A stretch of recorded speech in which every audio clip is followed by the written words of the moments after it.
Hello students, welcome to winter classes. और students, आज की क्लास में हम लोग सवाल हल करने वाले हैं कक्षा 9वीं का गणित भाग 1, जिसके अंदर प्रश्न संग्रह हल करेंगे 5.2। स्टूडेंट्स, 5.1 प्रश्न संग्रह ऑलरेडी हल कर चुका हूं मैंने। उसका लिंक आपको इस वीडियो के डिस्क्रिप्शन में मिल जाएगा, या तो आप प्लेलिस्ट में जाकर उस वीडियो को देख सकते हो। स्टूडेंट्स, प्रश्न संग्रह 5.2 में टोटल 10 सवाल है, जिसके अंदर हम लोग इस वीडियो के अंदर सिर्फ 5 सवाल हल करेंगे, ताकि हमारा वीडियो भी छोटा रहे और आपको ज्यादा समय तक वीडियो न देखना पड़े। और बचे हुए जो 5 सवाल रहेंगे वो अगली वीडियो के अंदर मैं बना के आपको अपलोड कर दूंगा। ठीक है, तो चलिए पहला सवाल हल करते हैं। स्टूडेंट, जैसा कि आप लोग के स्क्रीन पर पहला सवाल आ रहा होगा, तो मैं यहाँ पर किताब से सवाल पढ़ रहा हूँ, आप लोग भी ध्यान सुनते जाइएगा, या तो स्क्रीन पे आप लोग सवाल देखिए। पहला सवाल है, किसी लिफाफे में कुछ 5 रुपए के और कुछ 10 रुपए के नोट हैं। नोटों का कुल मूल्य 350 रुपया है। 5 रुपए की नोटों की संख्या 10 रुपए की नोटों की संख्या के दुगने से 10 कम है, तो लिफाफे में 5 रुपए तथा 10 रुपए की नोटों की संख्या ज्ञात करो। एक लिफाफा है स्टूडेंट्स, जिसके अंदर 5 रुपए की नोट है और 10 रुपए की नोट है, और दोनों नोटों की संख्या, दोनों नोटों का मूल्य कितना है? 350 रुपए। और यहां पर बोला है कि 5 रुपए की नोट की संख्या 10 रुपए की नोट की संख्या दुगने से 10 कम है, तो आपको बताना है कि 5 रुपए की नोट कितने होंगे और 10 रुपए के नोट कितने रहेंगे। तो यहां पर मानते हैं स्टूडेंट्स, माना 5 रुपए के नोट की संख्या मान लेते हैं स्टूडेंट्स x है, और 10 रुपए के नोट की संख्या कितना मान लेंगे? y, बराबर है। अब क्या होगा? 5 रुपए की नोट का मूल्य ज्ञात करते हैं। मूल्य क्या होगा? नोट की संख्या गुणे 1, 5 से गुणा कर देंगे उसका। 5 रुपए के नोट का मूल्य बराबर 5x। ठीक है, मूल्य यही रहेगा, जितना भी नोट की संख्या रहेगी उसके अंदर 5 से क्या करो? गुणा कर दो।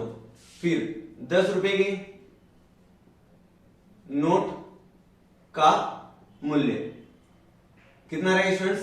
10y, बराबर है। और पहली शर्त क्या है? पहली शर्त है कि 5 रुपए के और 10 रुपए के नोटों का कुल मूल्य है हमारे पास 350 रुपए। तो लोग लिखेंगे पहली शर्त से, पहली शर्त से। स्टूडेंट्स, पहली शर्त क्या बोल रहा है कि 5 रुपए के नोट का जो मूल्य है a और 10 रुपए के नोट का मूल्य 10y बराबर कितना होना चाहिए? कितना होना चाहिए? 350, बराबर है। समीकरण नंबर हो गया आपका 1। इसके बाद दूसरी समीकरण क्या है हमारा? दूसरी शर्त क्या है? दूसरी शर्त से, दूसरी शर्त क्या है कि 5 रुपए के नोटों की संख्या 10 रुपए के नोट की संख्या के दुगने से 10 कम है। 5 रुपए के नोट की संख्या क्या? x है। ये जो 5 रुपए नोट की संख्या है 10 रुपए की नोट की संख्या के दुगने से 10 कम है। कम है मतलब माइनस लगाएंगे यहां पर। अब इसको बराबर कर दीजिए, मानक रूप में लाइए इसके, -10। समीकरण हो गया आपका ये 2। ठीक है, अगर आप समीकरण 1 और समीकरण 2 देख रहे होंगे, तो यहां पर ना तो x का गुणांक बराबर है, ना तो y का गुणांक बराबर है। तो आपने जैसा प्रश्न संग्रह 5.1 में किया है कि अगर आपको दोनों समीकरण हल करना है तो किसी चरांक का गुणांक क्या होना चाहिए? बराबर होना चाहिए। तो मैं क्या करता हूं, यहां पर 5 से गुणा करता हूं, तो लिखूंगा समीकरण 2 में 5 से क्या करेंगे स्टूडेंट्स? गुणा करने पर, 5 से गुणा करने पर समीकरण 2 हमारा यहां पर है 5x - 10y, और 5 से गुणा करो -50। ये समीकरण नंबर हो गया 3। अगर आप समीकरण 1 और 3 देख रहे होंगे, यहां 10y है प्लस में, यहां 10y माइनस में, तो गुणांक बराबर है। यहां पर 5x है, यहां पर 5x है, यहां पर गुणांक बराबर है। तो क्या करते हैं? जोड़ दीजिए, तो क्या हो जाएगा? y का विलोपन हो जाएगा। हम लोग क्या बोले? समीकरण 1 और 3 को जोड़ने पर समीकरण 1 क्या हमारे पास? पहले वो लिख दीजिए आप लोग, 5x + 10y बराबर 350, और दूसरा समीकरण 5x - 10y बराबर -50। जोड़ेंगे तो कोई चिन्ह बदली नहीं होता है। ठीक है, एक गया, हो जाएगा 10x, 350 में 50 जाएगा 300, x बराबर आ जाएगा 300/10, तो x का मान आ जाएगा 30। बात यहां तक क्लियर है? चलिए अब x का मान आ गया तो आप y का मान भी आप निकाल सकते हो। कैसे निकालेंगे देखिए, अब x बराबर 30 किसी भी समीकरण में आप रख दो उसका मान। समीकरण किस में रखोगे आप बताओ? एक में रखने पर, एक में रखने पर आपकी मर्जी है, आप एक में रखो, दो में रखो, तीन में रखो, ठीक है। समीकरण एक क्या पहले वो लिख दो आप लोग, 5x प्लस 10y बराबर 350। यहां तक क्लियर है? चलिए x की जगह 30 रखिए, या 30 रख दिया, प्लस 10y बराबर 350। अब कितना हो जाएगा स्टूडेंट्स? देखिए यहां पर 3 कितना हो जाएगा, 30 का गुणा 5 में 150 हो जाएगा, 10y बराबर 350। अब क्या करेंगे, इनको y का मान निकालना है, तो 150 उठा के यहां ले जाएंगे, माइनस हो जाएगा, तो 10y बराबर हो जाएगा 350 माइनस 150, तो 10y बराबर हो जाएगा 200, और y का मान आएगा 200 बटे 10, 200 बटे 10। 1 0 0 काट दोगे तो y का मान कितना आ जाएगा स्टूडेंट्स? 10 आ जाएगा, ठीक है। y को आपने क्या माना था? y को आपने माना था 10 रुपए की नोट की संख्या, और x को आपने क्या माना था? 5 रुपए की नोट की संख्या। तो उत्तर हम लोग लिखेंगे 5 रुपए के नोटों की संख्या कितना आया स्टूडेंट्स? 30, x का मान 30 आया, और 10 रुपए के नोटों की संख्या कितना आया? इसका आंसर 10 आया। बात यहां तक क्लियर है? ओके, चलो ये तो हो गया हमारा पहला सवाल, ठीक है। अब दूसरा सवाल हल करते हैं। दूसरा सवाल क्या है स्टूडेंट? देखिए आपके सामने एक सवाल आ रहा होगा, किसी भिन्न का हर उसके अंश के दुगने से एक अधिक है, ठीक है। अंश तथा हर दोनों में एक जोड़ने पर उनका अनुपात 1:2 हो जाता है, तो भिन्न ज्ञात कीजिए। तो स्टूडेंट पहले मानते हैं, माना भिन्न के अंदर स्टूडेंट दो चीज होती है, अंश और हर। तो माना भिन्न का अंश x और हर y है, तो भिन्न बराबर क्या हो जाए स्टूडेंट्स? जो अंश होता है ऊपर लिखते हैं, हर नीचे लिखते हैं, ये आपका हो गया भिन्न, ठीक है। अब पहली शर्त के अनुसार, पहली शर्त के अनुसार,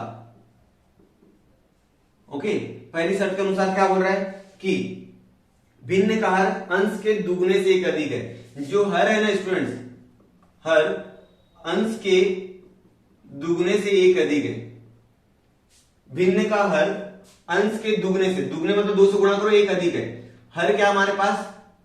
y 2x प्लस 1। यहां तक क्लियर है? ओके।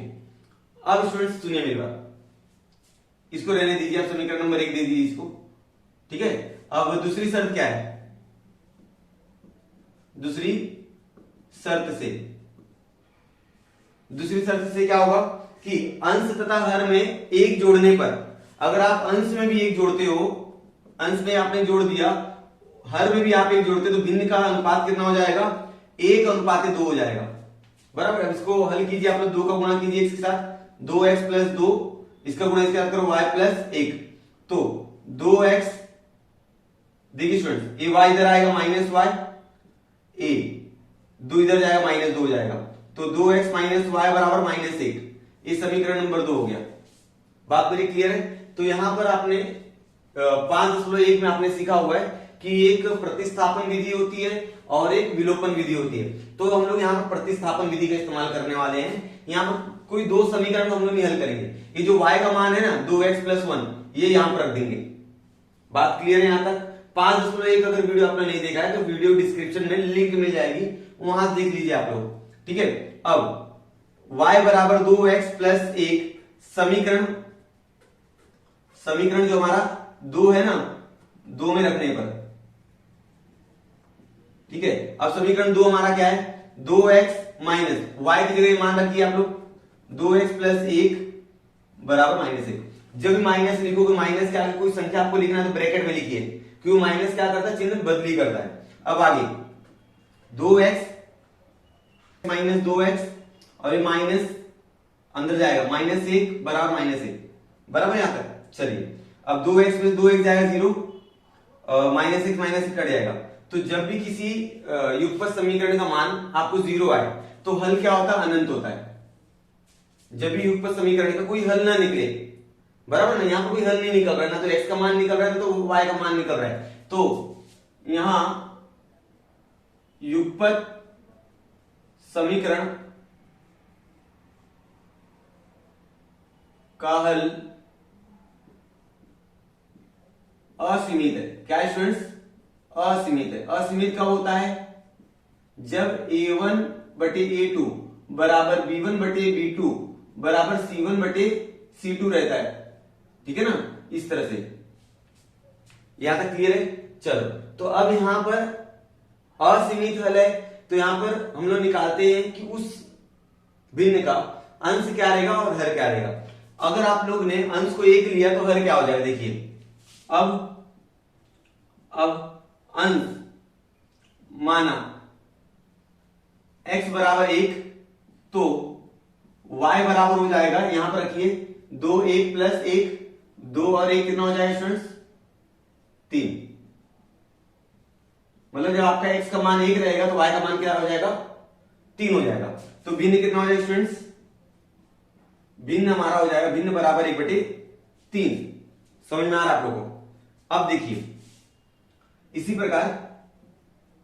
प्रकार अगर आप लोग x का मान 2 रखते हो, 3 रखते हो, 4 रखते हो, ठीक है, तो y का मान क्या आएगा, तो y बराबर क्या होगा स्टूडेंट्स, आप लोग देख लीजिए, ये जो हर है ना, अंश के दुगने से ज्यादा है, तो अगर आप ये रखोगे 2, इसमें 2 से गुणा करो 4, 4 और 1 5 हो जाएगा, इसमें 2 से गुणा करो 6, 6 और 1 7 हो जाएगा, इसमें 2 से गुणा करो 8, 8 और 1 9 हो जाएगा। बात समझ आ रहा है, दुगने से 1 ज्यादा कर देना आप लोग, तो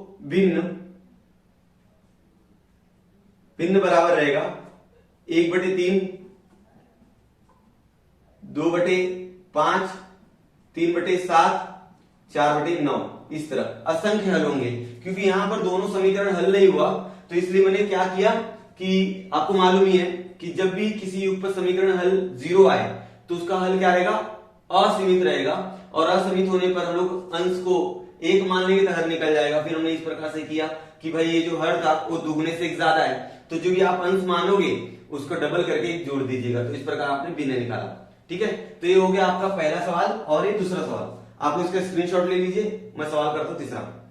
चलिए स्टूडेंट्स, यहाँ पर सवाल नंबर 3, 4 और 5 मैंने लिख कर रख दिया है। अब तीनों सवाल को हल करते हैं, ठीक है। आपको 2 सवाल आपको एकदम अच्छे से समझ में आए होंगे। देखिए तीसरा सवाल क्या है, प्रियंका और दीपिका की आयु का योगफल 34 वर्ष। यहाँ पर 2 लड़कियां हैं, इसके एक का नाम प्रियंका है, दूसरे का नाम क्या है, दीपिका है। तो दोनों की आयु का योगफल मतलब दोनों की उम्र कितना है, 34 साल है। अगर दोनों की उम्र को जोड़ोगे तो 34 साल मिलेगा। प्रियंका दीपिका से 6 वर्ष बड़ी है, जो प्रियंका है वह दीपिका से 6 वर्ष बड़ी है, तो दोनों की आयु ज्ञात करो। तो हम लोग लिखते हैं स्टूडेंट्स हल माना प्रियंका की आयु x वर्ष, प्रियंका की आयु कितना मान लेते हैं, x वर्ष मान लेते हैं, और दीपिका की आयु कितनी रहेगी, और दीपिका की आयु मान लेंगे हम लोग कितना है, y वर्ष है, क्योंकि ये 2 चरांक वाले रेखीय समीकरण है, तो 2 चरांकों को तो आपको मानना ही पड़ेगा। अब पहली शर्त के अनुसार प्रियंका और दीपिका की आयु का योगफल 34 वर्ष है, तो आप लोग यहां पर लिख दीजिएगा प्रियंका और दीपिका की आयु का योगफल कितना है, 34 वर्ष है, ये आप लोग यहां पर लिख दीजिएगा। इसके बाद दोनों की उम्र को क्या करेंगे, जोड़ देंगे, हमको मिलेगा 34 वर्ष। समीकरण नंबर 1 यहां तक क्लियर है, ओके। अब दूसरी शर्त के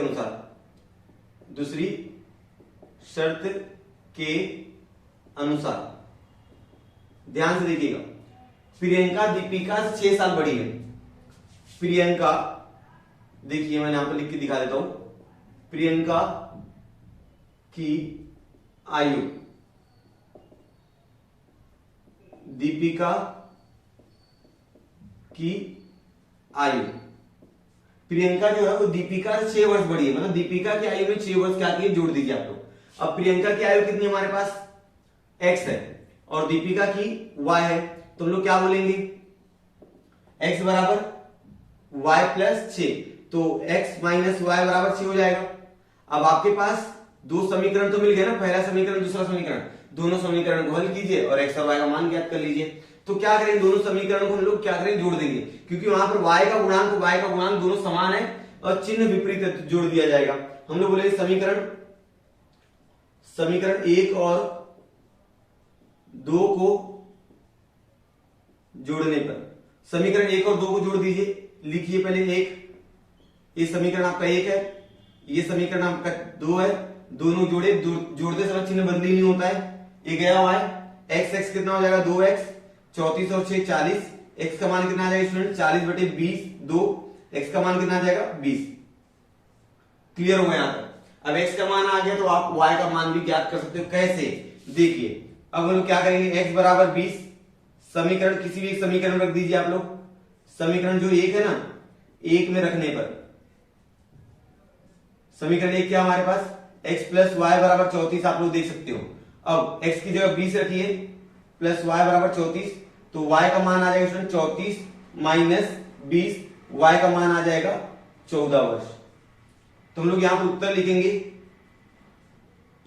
उत्तर में क्या आएगा स्टूडेंट्स, प्रियंका का x है, तो प्रियंका की आयु 20 वर्ष और दीपिका की आयु 14 वर्ष है। ऐसे उत्तर में आप लोग यहां पर लिखोगे, प्रियंका की आयु 20 वर्ष, दीपिका की आयु 14 वर्ष है, और दोनों की आयु को अगर जोड़ोगे आप 14 प्लस 20 तो 34 हो जा रहा है ना, और दोनों की आयु का में 6 वर्ष का अंतर, देखो 20 तो 14 में 6 वर्ष का अंतर है, मतलब ये सवाल हमारा क्या है, सही है। सवाल हल होने के बाद जो मान आता है उस मान को आपको समीकरण में रखना है, और समीकरण अगर हमारा सटीक हो जाता है मतलब हमारा आंसर क्या है, सही है।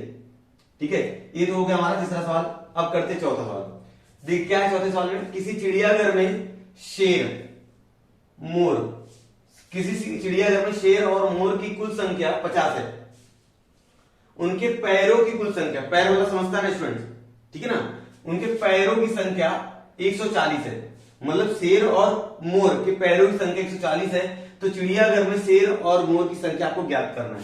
तो स्टूडेंट मानते हैं, माना चिड़ियाघर में शेर की संख्या कितनी x है और मोर की संख्या y मान लेते, ठीक है ना, शेर की संख्या x है और मोर की संख्या y है। पहले दोनों की संख्या, पहली शर्त देखो क्या है, पहली शर्त में उसने बोला है कि शेर और मोर की कुल संख्या 50 है, तो हम लोग लिखेंगे यहां पर पहली शर्त के अनुसार x प्लस वाई बराबर 50, ये समीकरण हमारा हो गया x, 1 हो गया। ठीक है, अब दूसरे वाले कंडीशन में क्या हो रहा है, दूसरी वाली शर्त में हो रहा है पैर, तो शेर के पास कितने पैर होते हैं 4, मोर के पास कितने पैर होते हैं 2, तो हम लोग लिखेंगे शेर के पास 4 पैर और मोर के पास 2 पैर होते हैं। यहां तक क्लियर है, शेर के पास 4 पैर और मोर के पास 2 पैर होते हैं। यहां पर थोड़ा कंफ्यूजन किया है अच्छे से, तो उनके पैरों की कुल संख्या, तो हम लोग बोलेंगे शेर के कुल पैर, शेर कितने हमारे पास x है, एक जो भी शेर हमारे पास है उसके अंदर 4 से गुणा कर दो, पैर आ जाएगा। शेर के पास जितने पैर रहेंगे उससे 4 से गुणा कर दो, जो भी शेर हैं उनकी संख्या में 4 से गुणा कर दो, मालूम पड़ेगा कितने पैर है उनके पास। अगर मान लीजिए आपके पास 4 शेर है तो इनके पास कितना पैर रहेगा, 16 पैर रहेगा ना, 4 से 16। मोर के पैर, मोर के कुल पैर 2 आए। शर्त के अनुसार, दूसरी शर्त के अनुसार 4x प्लस 2y बराबर 140, यहां तक क्लियर होगा। अब देखिए स्टूडेंट्स, यहां 4, 2 और 140 क्या समझ में आ रहा है, ये सब 2 से भाग जाएंगे, तो समीकरण में 2 से भाग देने पर हम लोग लिखेंगे समीकरण में 2 से भाग देने पर, समीकरण 2 से भाग दे दो, 2x प्लस वाई बराबर 70 हो जाएगा। इस समीकरण नंबर कितना हो गया स्टूडेंट्स 3 हो गया और इस समीकरण नंबर 2 था। बात यहां तक क्लियर है। समीकरण 1 और 2 को देखो, y का गुणांक बराबर है, चिन्ह समान है, चिन्ह जब समान रहेगा तो घटा देना, चिन्ह जब विपरीत रहेगा तो जोड़ देना। हम लोग बोलेंगे समीकरण 1 और 2 को घटाने पर, ठीक है, घटाएंगे तो क्या हो जाएगा, x प्लस वाई बराबर 50 है और 2x प्लस वाई बराबर 70 है। घटाएंगे, चिन्ह सबका बदली होता है, ठीक है ना। तो यहां पर x में से 2x जाएगा, माइनस x आएगा और ये तो कट गया, 50 में 70 जाएगा, माइनस 20 आएगा, तो x का मान आ गया 20, क्योंकि x क्या आ जाएगा, कट जाएगा। क्लियर है। यहां पर x का मान 20 आ गया।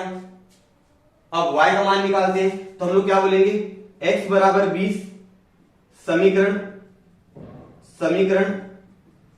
किस में रखोगे, 1 में रखने पर, जब भी किसी सवाल में युगपत समीकरण में जब भी किसी चरांक का मान आ जाए ना, एक चरांक का मान आ जाए, उसी चरांक का मान कोई भी समीकरण में रख दो, आपको दूसरे वाले चरांक का मान आ जाएगा। देखिए x की जगह हम लोग 20 लिखेंगे, 20 प्लस वाई बराबर 50 होता है। ओके, y बराबर रहेगा 50 माइनस 20, तो y का मान आ जाएगा 30। ठीक है, तो यहां पर x और y का मान आ गया। हमको क्या निकालना है कि वो चिड़ियाघर में शेर और मोर कितने हैं। तो उत्तर लिखेंगे स्टूडेंट्स हम लोग, चिड़ियाघर में कितने शेर हैं, शेर 20 और मोर 30 है। उस चिड़ियाघर में शेर की संख्या 30 और मोर की संख्या कितनी रहेगी, शेर की संख्या 20, मोर की संख्या कितनी रहेगी, 30 रहेगी। ऐसे हिंदी में एक लाइन लिख देंगे। यहां तक क्लियर है। चलिए अब अगला सवाल, संजय को नौकरी करने पर प्रति माह कुछ वेतन मिलता है। वेतन मतलब पगार, इनकम। प्रति माह उसके वेतन में निश्चित रकम की बढ़ोतरी होती है। निश्चित रकम की क्या होती है, बढ़ोतरी होती है। प्रति वर्ष, हर साल उसके वेतन में कुछ रुपया क्या होता है, बढ़ता है, पगार उसकी बढ़ती है। यदि 4 वर्ष बाद उसका वेतन 450 और 10 वर्ष के बाद उसका वेतन 5400 है, तो बताइए प्रारंभिक वेतन संजय कितना है और उसके हर साल कितना रुपए बढ़ता है। तो माना संजय का प्रारंभिक वेतन x रुपए है। मान लीजिए संजय का प्रारंभिक वेतन कितना है, x रुपए है, और वार्षिक बढ़ोतरी हर साल कितना रुपए बढ़ता है उसके पास, y रुपया। बात यहां तक क्लियर है। ठीक है, अब 4 वर्ष के बाद उसकी पगार कितनी रहेगी स्टूडेंट्स, 4 वर्ष के बाद उसकी पगार कितनी रहेगी। अब उसकी जो पगार है ना, वेतन जो है ना स्टूडेंट्स, वेतन उसको 2 तरह से मिल रहा है। एक पहला चीज है प्रारंभिक वेतन प्लस बढ़ोतरी। वेतन कैसे मिल रहा है उसको, प्रारंभिक वेतन तो उसका फिक्स है, जो हर साल बढ़ रहा है ना वो प्रारंभिक वेतन में जुड़ जाएगा तो उसका वेतन आ जाएगा, कुल वेतन। ठीक है, यहां से समझ आ रहा है। तो प्रारंभिक वेतन बढ़ोतरी कितनी हुई, 4 वर्ष के बाद बढ़ोतरी 4x, 10 वर्ष बाद वेतन में बढ़ोतरी आएगा ना स्टूडेंट्स, यहां पर आएगा वेतन में बढ़ोतरी 10y। यहां तक क्लियर है। अच्छा, बढ़ोतरी के लिए हमने एक y माना है ना। हाँ, तो पहली शर्त के अनुसार,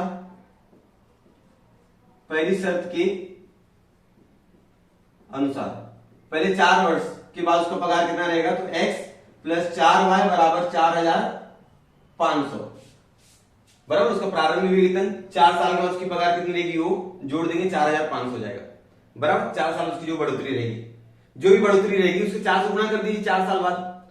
ठीक है ना। अब दूसरी शर्त क्या रहेगी स्टूडेंट्स, यहां पे लिखेंगे दूसरी शर्त के अनुसार। अब दूसरी शर्त क्या है हमारे पास, x प्लस 10y बराबर 5400। ये समीकरण नंबर हो गया आपका 2। समीकरण 1 और 2 देख लीजिए आप लोग। अब इनको क्या करेंगे लोग, हल करेंगे। समीकरण 1 और 2 को क्या करेंगे स्टूडेंट, घटा देंगे। क्या करेंगे, घटा देंगे। समीकरण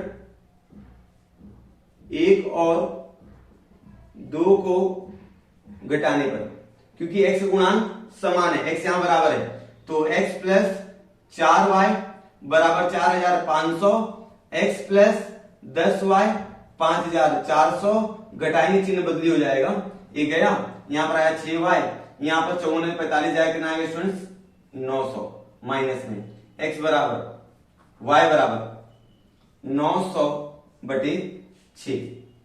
क्लियर यहां तक? ओके, 6 कम 6 हो जाएगा, 6 कम 6 3 बचेगा, 6 पंचे 30 और y, तो y का मान कितना आएगा स्टूडेंट 150, y का मान कितना आ गया 150 आ गया। अब इसी y का मान किसी भी एक समीकरण रखिए, आपको x का मान आ जाएगा। तो मैं क्या करता हूं, यहां पर थोड़ा सा जगह तो यहां पर देखिए स्टूडेंट्स, इसका सवाल मैं यहां पर हल कर रहा हूं, ठीक है ना, यहां पर देखिए इसका जो हल है यहां पर कर रहा हूं, कोई जगह नहीं है वहां पर, तो हम लोग बोलेंगे y बराबर 150, समीकरण किसमें रखेंगे स्टूडेंट्स, समीकरण 1 में रखने पर, समीकरण 1 क्या हमारे पास देखिए, x प्लस 4y बराबर 4500, ये हमारा समीकरण नंबर 1 है। इसकी यहां पर y की जगह हम लोग 150 रखेंगे, x प्लस 4 150 बराबर 4500, x प्लस कितना 600 हो जाएगा बराबर 4500। क्लियर है? तो x बराबर हो जाएगा 4500 माइनस 600, तो x का मान आ जाएगा 3900। अब आपने y किसको माना था, वार्षिक बढ़ोतरी, x किसको माना था, प्रारंभिक वेतन। तो बताइए संजय का प्रारंभिक वेतन कितना रहेगा 3900 रुपया, और वार्षिक बढ़ोतरी 150 रुपया रहेगा, ठीक है, वार्षिक बढ़ोतरी कितना 150 और प्रारंभिक वेतन कितना रहेगा 3900 रुपया। ऐसा आपको हिंदी में लाइन लिखोगे कि संजय की प्रारंभिक वेतन 3900 और वार्षिक बढ़ोतरी 150 रुपया रहेगी। ठीक है स्टूडेंट्स, तो इस तरह से सवाल नंबर 1, 2, 3, 4 और 5 हमने हल किया है। आप उम्मीद आपको पूरा समझा होगा। आप लोग स्क्रीनशॉट ले लेना और लास्ट में जो मैं हिंदी में लाइन लिखने बोल रहा हूँ उत्तर में, वो आप लोग लिखते जाइएगा। ठीक है, तो इस तरह से 5 सवाल हो गए हमारे, और बचे हुए जो 5 सवाल है वो मैं अगली वीडियो के अंदर बना के अपलोड कर दूंगा। ठीक है, तो स्टूडेंट्स अगर आप लोगों को समझ में आया है तो वीडियो को लाइक कीजिए। यदि आप लोगों ने अभी तक हमारे चैनल को सब्सक्राइब नहीं किया है तो प्लीज चैनल को सब्सक्राइब कीजिए और अपने दोस्तों के साथ वीडियो को शेयर कीजिए। मिलते हैं नेक्स्ट वीडियो में, तब तक के लिए धन्यवाद।